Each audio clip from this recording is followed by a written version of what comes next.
Today I am bringing you my completed Our Fantasy bingo board for technically 2024 because the challenge started in April last year. However, as of the time that I'm filming this, it finishes in a couple of weeks at the end of March. So I am very excited to be making this video because this is the first time that I have completed the Our Fantasy bingo challenge. If you have no idea what I'm talking about, by the way, I will have all of the details linked in the description. But basically it's a reading challenge. I am going to be taking you through all the books that I read for this year's challenge, and it's exciting. I am excited to talk about all of these books, even though I didn't have the best luck with Our Fantasy bingo. For some reason, every time, well, not every time, but there were certain books that I had picked out for specific prompts because some of the prompts were quite difficult. The number of books that I DNF'd for this challenge was not fun. I am going to make sure that I have space on the screen to put the bingo board, and then we're going to get stuck into it. Also, if you keep seeing me look down, it's because I have my laptop here in front of the camera, but we're going to go from the top left corner and work our way across. So the very first challenge was to read the first book in a series. For this, I went with Throne of Glass by Sarah J Maas, which is the first book in the Throne of Glass series. This was a reread, and the rules of Our Fantasy bingo say that you can have one reread per board. So I decided to use it for this prompt because the rest of the series, which I have continued with this series, the rest of the series hasn't been a reread for me. I read this first book back in 2021 and never continued. However, I'm glad that I finally have because I'm really liking this series so far. It does start off YA, however, the books become more adult as you get into the series. I'm currently on book 5 or 6 at the time of filming this. I'm literally reading it right now, and this does complete hard mode because the hard mode prompt was that the series has to be more than 3 books long. Next up we have alliterative title, and the hard mode prompt was to read a book that has 3 or more words in the title that start with the same letter. For this I went with The Dalagut Dream Department Store by Mi Lee, which does complete hard mode. I didn't even realise until after I'd read this book that I could use it for Our Fantasy bingo. I actually read this for my Waterstones reading challenge, which I did towards the end of last year. I really enjoyed this book. I think it was my favourite book, or one of my favourite books that I read for that Waterstones challenge, and I gave it 5 stars. This is speculative. It follows a main character who starts working at this dream department store. So imagine that when you fall asleep, you go to this in-between world where there are department stores that sell dreams. It's really about the concept of dreaming, and there were parts that made me cry. There's also a sequel, which I also read. Would recommend this one. It's one that I don't see talked about that much. It's also translated fiction. It was originally published in Korean, I believe. The next prompt was Under the Surface, and this is one of the prompts that I really struggled with because hard mode is to read a book where at least half of the book takes place underwater or underground. I initially tried to pick up a horror because I thought underwater horror would be really cool. I'd previously read, like a couple of years ago, I read Our Wives Under the Sea by Julia Armfield, which I really liked. So underwater horror I thought would be a good shout, but I tried to read one by Darcy Coates. I can't remember the name of the book, but I tried to listen to the audiobook for that. Got about 20% of the way through and wasn't enjoying it. I wasn't taking anything in, so I DNF'd that. And then the book that I ended up using for this prompt was Feybound by Sarah El-Arifi, which is a romantasy. It's marketed as a romantasy, but I would say it's probably more fantasy with romance. This is following 2 elven sisters who discover that they are not alone in the world and that the Fae, who they previously thought were extinct, are still very much alive, and they end up getting caught in all of the Fae politics. It's very romance focused, which makes sense because it's a romantasy and I can enjoy books like that. I like romantasy and fantasy romance. However, I think it was too ambitious to try and develop 2 convincing romances in one book, and one of the sisters I found really annoying. The next prompt was Criminals, and the hard mode was the book features a heist, which I did complete. So for this I chose The Sky on Fire by Jen Lyons, which is a standalone fantasy that came out last year. Really liked the world in this. It's a queer norm setting, and there's just these little details which I think made the world just feel very immersive and interesting.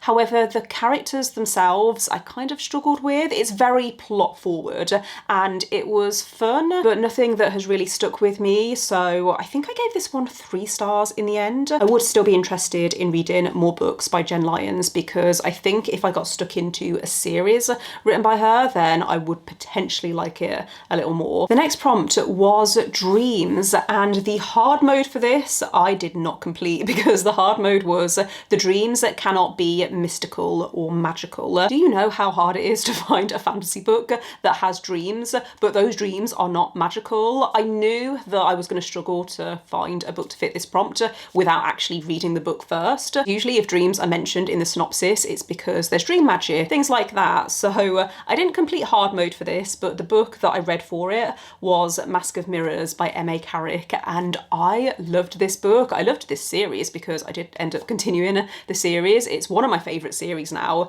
of all time. I loved how detailed and intricate the world building was, and there's multiple different magic systems. I can see some people finding it slow. The first book is quite overwhelming, I think, because there's a lot of information thrown at you. The main plot follows a character who is a con artist who is trying to infiltrate a noble family to secure a fortune for her and her sister, and it was just so much fun, but also it had these really intense moments. I'll try and remember to leave a link to the video where I talked about my top 10 fantasy series because I'm fairly sure that I went into a lot more detail in that video. But yeah, this series, not just this book, this series was incredible and I would really recommend it. Moving on to the next row, and we have entitled Animals, which means to read a book with an animal in the title. Hard mode was the animal should be a fantasy or sci-fi creature. I didn't do this. That I found just a little bit too difficult, and I was already reading Starling House by Alex E. Harrow for the Waterstones challenge that I mentioned earlier, so I decided to use that one for this prompt. This one I can remember really liking the atmosphere,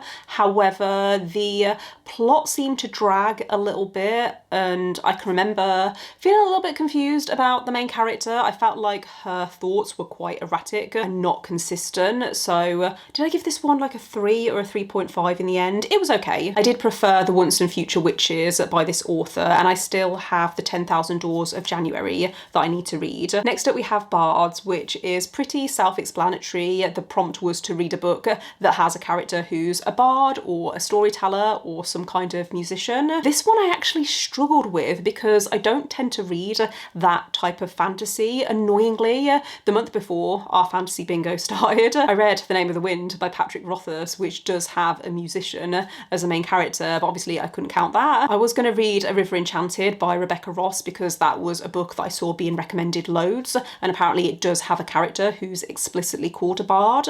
The one that I ended up putting down was Godkiller by Hannah Kaner. It was a while ago that I read it, and so now I can't remember specifically whether the character was called a bard, but there was a character like that in Godkiller, so that's why I used it. Unfortunately, I didn't love this one. I think I gave it 3 stars in the end. The world was quite interesting and it had decent atmosphere, but the main thing I struggled with was the plot. It's mostly a travelling story, and I didn't think that the characters had much chemistry. There wasn't anything fun about their dynamic, and so it was okay. It was just not something that really stood out to me, and I still haven't continued the series. I was thinking about it. I think I actually have the second book on my Kindle, but I've just not got round to it. Next up we have prologues and epilogues, and the hard mode was the book must have both a prologue and an epilogue. There were a few different books that I could have used for this prompt. A lot of the books that I read tend to have at least a prologue, if not an epilogue as well. The one that I decided to go with was When the Moon Hatched by Sarah A. Parker because it meets hard mode. I could have also used this for the Bard's prompt as well because it has music magic. This is a romantasy that has a very lyrical writing style, so if that is not your kind of thing, I don't think you're going to like this book. I've seen people DNF within the first few chapters because they don't like the writing. I felt like the writing contributed to the atmosphere, and so I did enjoy it. I also really liked this book as a whole. I think I gave it 4 stars. It very much felt like the first book in a series, but I'm very intrigued to see what direction it goes in. Also, the lore around the dragons I thought was really interesting. Next up we have self-published or indie published, and for this I went with The Flames of Albion by Jean Mingis, I think is how you pronounce the author's last name. It follows a main character who is working at a university. She is cleaning a dragon egg that people previously thought was dormant, I think is the right word. No one expected this dragon egg to ever hatch, however it does hatch for our main character. So it becomes this cute, cozy story about our main character learning how to become a companion of a dragon. This had a lot of buzzwords for me. It's a cozy fantasy with dragons and a sapphic relationship. I thought that it was a really sweet story. However, it is not a complete series. This first book came out years ago, and when I got to the end, it was very clear that this was intended to be a series. It doesn't wrap up like a standalone or anything like that, which is the only thing preventing me from shouting and recommending this book. I thought it was still good, and so if you're interested in it, then I wouldn't want to put you off. I think it's just worth knowing that it doesn't wrap up and that it ends on a little bit of a cliffhanger. Next up we have Romantasy, and I read a lot of Romantasy last year, so there's a few books that I could have counted for this prompt. However, I ended up going with The Wren in the Holly Library by K.A. Lind because the hard mode was the main character is LGBTQ+. Both main characters in this book are bisexual. I didn't really like this one, so I've forgotten most of the plot, but from what I remember, it's an urban fantasy set in New York, and there are monsters, but our main character is human, and she breaks into the library of what turns out to be a monster. He then ends up hiring her because he needs someone to help him pull off a heist. Wasn't the biggest fan of the romance in this. I felt like it moved too quickly and the smut scenes came out of nowhere. I also thought the ending was a bit rushed, so I gave this one 2 stars, I think, in the end, and I know that there is a sequel planned, but I'm probably not going to pick it up. Next up we have Dark Academia, and for this I went with The Atlas 6 by Olivia Blake, which I don't think I can count for hard mode. Hard mode was the school itself should be entirely mundane, and because this is about the Alexandrian Society and it's a society of magicians, I don't think I can count it. It's a very character-driven story about these 6 magicians who are extremely talented, and it's about their relationships with one another. It's about this group dynamic, which I really, really enjoyed. The series did start to go a little bit downhill with each book. I remember liking the second book, and I enjoyed the third book. I don't think it was the strongest ending, but I didn't seem to hate it as much as a lot of people did. Next up we have Multi-POV, and for this I decided to just go with Gardens of the Moon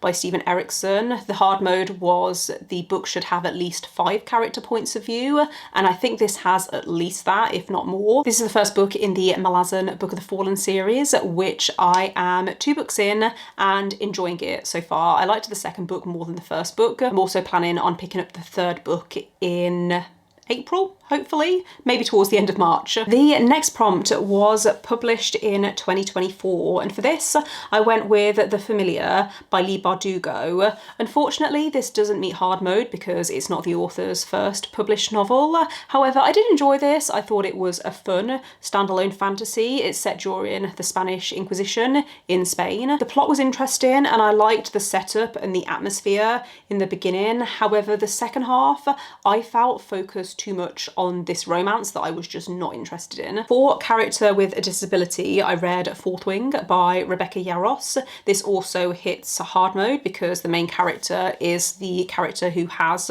the physical or mental disability. I've talked about Fourth Wing a few times on my channel. I thought this was so much fun, really enjoyable. It's not the greatest written book of all time. It has a lot of plot holes and a lot of stuff that doesn't actually make sense. But if you put that out of your mind and just enjoy the story, it was really fun. I haven't continued the series yet. I've heard very mixed things about Iron Flame and Onyx Storm, but because I did enjoy the first book, I think I will at least try the second book. For published in the 90s, I went with Parable of the Sower by Octavia E. Butler. This doesn't meet hard mode, however, I did give this 5 stars. I loved it. It was one of my favourite books of last year. Would really recommend this if you like dystopian fiction, or if you like TV shows like The Last of Us or The Walking Dead, not because of the zombies, but because of the focus on humanity and how humanity adapts to difficult situations. I think you would really like this. I thought it was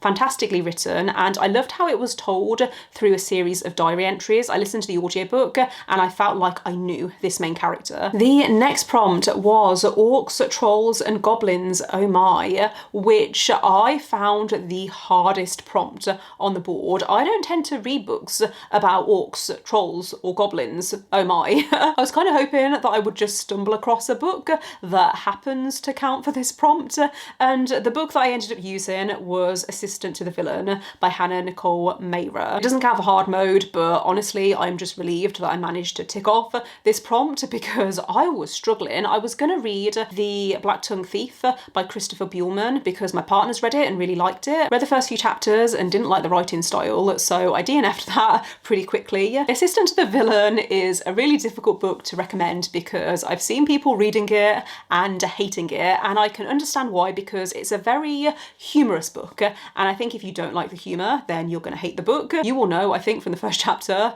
whether you're going to find it funny. I found it really funny. I thought this was so unserious, but the relationship, the dynamic between the two main characters was just so much fun. I ate it up. But there are some valid criticisms, like the world in which it takes place.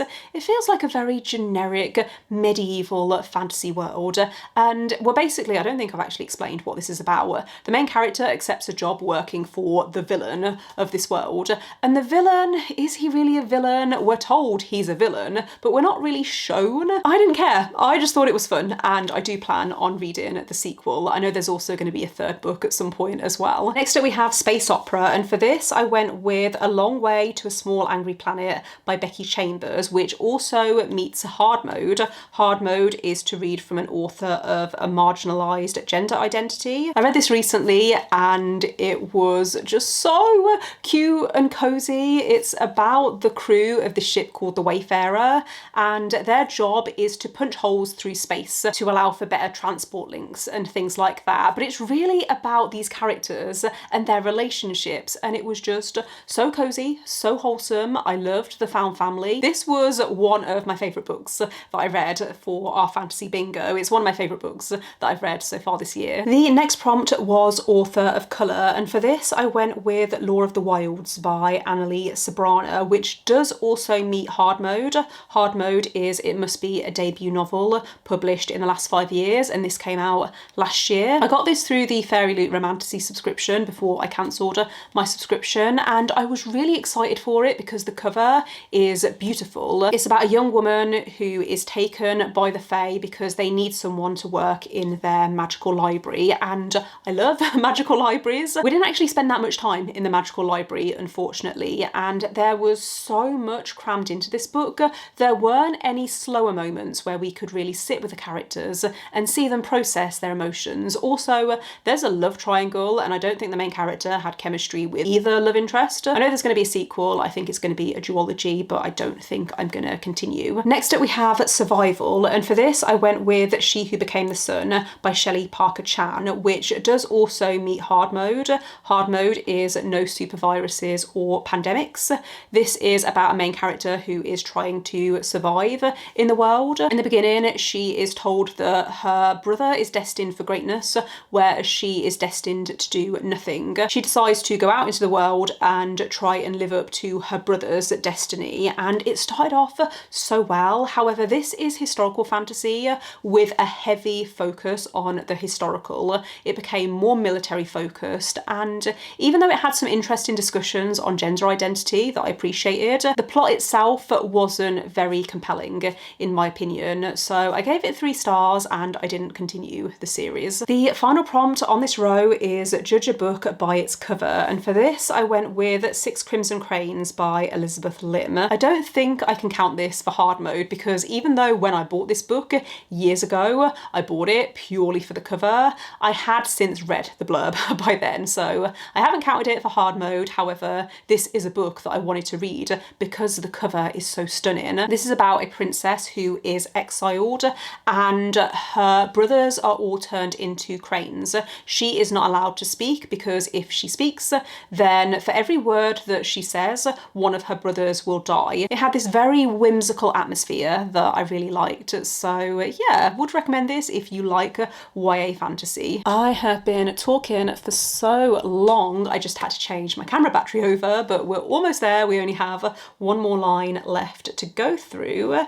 Next up is Set in a Small Town, and for this I went with Can't Spell Treason Without Tea by Rebecca Thorne. This doesn't meet hard mode because because hard mode is the town can be real or fictional, but the broader setting must be our real world, and this is a high fantasy secondary world. I really enjoyed this. I would recommend this if you like cozy fantasy, but you want something that has slightly higher stakes and a sense of adventure. We're following two main characters who are an established couple, and they decide to run away to a small town to start a tea shop that's also a bookshop. This small town is set on the edge of dragon country, and there's this plot involving the dragons who seem to be attacking this town. You get to know all of the characters who live in this small town. It was just really enjoyable, and I keep meaning to continue the series. I feel like this is a recurring issue. I started so many series last year that I intended to continue and just haven't yet, but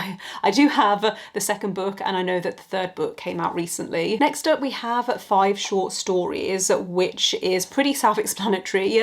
The hard mode was to read an entire speculative anthology or collection, which is what I decided to do. I read White Cat Black Dog by Kelly Link, which is a dark gothic fairy tale-esque short story collection. I think you're either going to love the vibe of this or you're not. I quite enjoyed the vibe. There was only one story that I DNF'd, and that was because I was listening to the audiobook and the narrator was putting on a very young child voice, and I just didn't like it. Might go back and try and read that short story physically at some point. I think that was a Hansel and Gretel retelling. All of the short stories were retellings of fables and myths and fairy tales from around the world. For example, the first short story, which was one of my favourites, that is a retelling of The White Cat, which is a French fairy tale, I believe. Would recommend this collection if it sounds like your kind of thing. I did really like Kelly Link's writing. Next up we have Eldritch Creatures, and the hard mode was to read a book that is not related to the Cthulhu mythos. I have no idea if I pronounced that right. I had to look on Reddit for some recommendations because I had no idea what this meant. I mean, I do. I think it's related to H.P. Lovecraft. What Moves the Dead by T. Kingfisher is one that I saw recommended a lot. This is a retelling of The Fall of the House of Usher by Edgar Allan Poe, which I still haven't read. I need to. I enjoyed this book. I thought that it was very creepy. It had decent atmosphere. I did find it a little bit predictable. I also think at some point maybe I was spoiled for the direction that it goes in, but it was still a good time, if good is the right word. It was very gothic and creepy, and I think it achieved what it set out to achieve. Next up we have reference materials, and the hard mode was to read a book that contains at least 2 types of additional materials. So things like a map or a glossary or a character list. I went with A Day of Fallen Night by Samantha Shannon for this prompt because this has lots of additional materials. For anyone who doesn't know, this is the prequel to A Priory of the Orange Tree, which is a book that I really loved. I think objectively A Day of Fallen Night has a better structure and the pacing is a lot more consistent. There were times in Priory where I felt like we were skimming over stuff too quickly. The ending also felt like it wrapped up too quickly. I just love the world that Samantha Shannon has created with this series, so I think I was always going to love A Day of Fallen Night. I think whichever book you decide to start with, because there's no rule on which book you should start with, I think it will spoil elements of the other. It really depends on what you'd consider a spoiler, but there's stuff that's revealed to do with the history of the world that will mean you have a different experience depending on which book you start with. I have just knocked the camera when we only have one prompt left to talk about, and that was book club or read along book. I didn't complete hard mode for this because hard mode was to read a current selection or participate in the discussion. I didn't get around to doing that. However, I did look at the Goodreads list, which has all of the previous book club picks, and I went with In the Lives of Puppets by TJ Klune. This I can remember being okay. It's not my favourite TJ Klune, however I can remember there were some aspects that I found emotional. The main thing I remember actually is how it had some immature humour that just didn't work for me and I found really irritating. It was quite jarring jarring, but there was one character in particular that I loved, and it had found family vibes, which is something that I do tend to enjoy. So I think I gave it like a 3.5 to a 4 in the end. Like I said, not my favourite TJ Klune, however, it was still enjoyable. That does bring me to the end of this wrap up. So thank you for watching. If you made it this far, let me know in the comments if you were taking part in our fantasy bingo and how you found it this year. Let me know what was the most difficult prompt that you found to fulfill. I think I might have mentioned earlier in the video, but the orcs, goblins and trolls prompt, that was the one that I struggled with the most. But let me know any of your thoughts and feelings on these books, and don't forget to give this video a thumbs up if you enjoyed it. Click subscribe if you'd like to see more videos from me, but otherwise I will see you next time. Bye.